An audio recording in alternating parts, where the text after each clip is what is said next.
In 1 Samuel 1,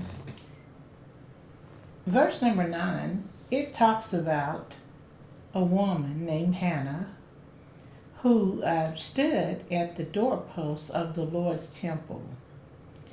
She had a bitter soul.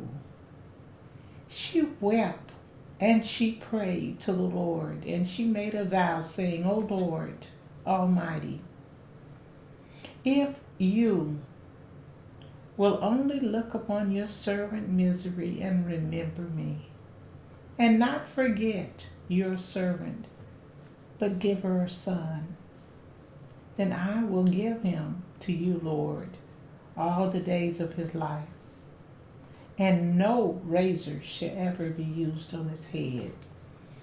Samuel 1, beginning at verse number 9 and following. This is a vow that she had personally made to the Lord because she had no children and she desired to have a son. Well, she kept right on praying to the Lord, and the priest Eli heard her. He could observe her mouth, but he couldn't make out what she was saying. She saw that her lips were moving, but he couldn't make out what she was saying by trying to read her lips. So he thought within himself, oh, she's drunk. So he talked to her and said, how long will you keep on getting drunk? Get rid of your wine. And that got her attention. Verse 15 said, no, not so, my Lord. Hannah replied, I am a woman who is deeply troubled. I have not been drinking wine, but I am pouring out my soul to the Lord. Do not take your servant for a wicked woman. I've been praying here out of my great anguish and grief. Eli answered, go in peace, and may the God of your Israel grant you what you have asked of him.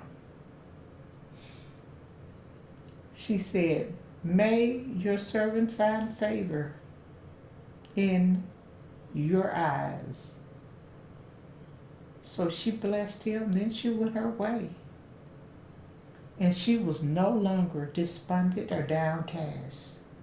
She had felt as if God, through Eli, had spoken to her to comfort her and let her know that her prayer was surely answered. Early the next morning, they rose and worshiped before the Lord, and then they went back home. Her husband and Hannah, but she remembered what God had spoken. And so, Hannah conceived, and she did indeed give birth to a son, and she named him Samuel, saying, because I asked the Lord for him. But the great part was that she didn't just ask the Lord for him. She asked, and God answered her.